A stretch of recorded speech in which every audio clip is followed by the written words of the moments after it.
जब कर्ण स्वर्ग के द्वार पहुंचे तो वहां धर्मराज ने उनका खूब स्वागत किया। स्वर्ग के और लोगों ने भी कर्ण का बहुत स्वागत किया। धर्मराज ने कर्ण से पूछा, आप स्वर्ग में क्यों रहना चाहते हैं? कर्ण ने कहा, मैंने पृथ्वी पर बहुत दान किया है। मुझसे जिसने जो मांगा मैंने वो दिया। मैंने खूब वस्त्र आभूषण सोना चांदी दान किया है। मैंने कभी भी किसी को खाली हाथ नहीं लौटाया। धर्मराज ने कहा, हाँ मैं जानता हूँ, तुम दानवीर कर्ण के नाम से दुनिया में जाने जाते हो। तुमने लोगों को खूब वस्त्र आभूषण दान किए हैं, यहाँ तक कि तुमने अपने सोने का दांत भी दान कर दिया। कैसे किसी के मांगने पर तुमने पत्थर से अपने सोने का दांत तोड़कर उसे दिया था। कर्ण ने कहा, आप सही कह रहे हैं। धर्मराज ने फिर कहा, हमारे यहाँ एक रिवाज है कि जो भी स्वर्ग में आता है उसने जो भी अच्छे कर्म किए हैं, जो भी दान दिया है, हम लोग उसको वैसा का वैसा ही लौटा देते हैं। तुमने पृथ्वी पर बहुत वस्त्र आभूषण सोना चांदी दान किया है, लेकिन इन सब चीज़ों को अगर हम आपको लौटा भी देंगे तो आप स्वर्ग में इन चीज़ों के सहारे कैसे रह पाएंगे।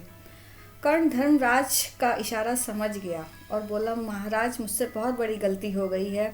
अगर आप मुझे पृथ्वी पर 15 दिन के लिए वापस भेज दें तो मैं अपनी भूल सुधार लूँगा। धर्मराज धर्म संकट में फंस गए कि ये कैसे हो सकता है, लेकिन कर्ण के अच्छे कर्मों के हिसाब के कारण उन्होंने कर्ण को 15 दिन के लिए पृथ्वी पर भेज दिया। कर्ण पहले दिन से ही घर घर द्वार पे जाने लगे, लोगों से विनती करने लगे कि आप सब लोग उन सब लोगों को ज़रूर याद करें जिनकी वजह से आप पृथ्वी पर हैं और आपको मानव जीवन मिला है। जिन्होंने आप लोगों के लिए इतना कुछ किया, उनको याद करने का सबसे अच्छा तरीका है उनकी याद में किसी गरीब को खाना खिलाया जाए। कर्ण की इस विनती का लोगों पर बहुत असर हुआ। लोगों ने अपने पूर्वजों की याद में गरीबों को खाना खिलाना शुरू कर दिया। धीरे धीरे एक गांव से दूसरे गांव, दूसरे गांव से तीसरे गांव तक बात फैलती चली गई। लोगों को ऐसा महसूस होने लगा कि गरीबों को खाना खिलाने पर उनके पूर्वज उनसे बहुत खुश होते हैं और अपना आशीर्वाद भेजते हैं।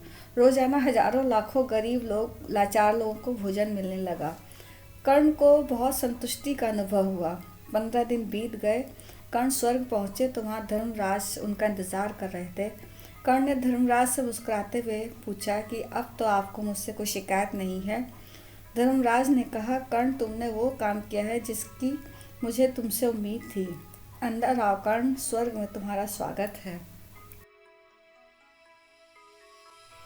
तो इस कहानी से हमें यह पता चलता है कि परोपकारिता घर से ही प्रारंभ होती है। Charity begins at home.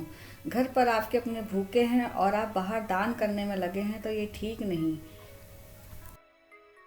दिन पूर्वजों की याद में श्राद्ध दिवस के रूप में मनाया जाता है और अपने पूर्वजों के पसंद की वस्तुओं का दान किया जाता है, जिससे वो जहाँ पर भी हैं वो खुश रहें और अपना आशीर्वाद भेजते रहें।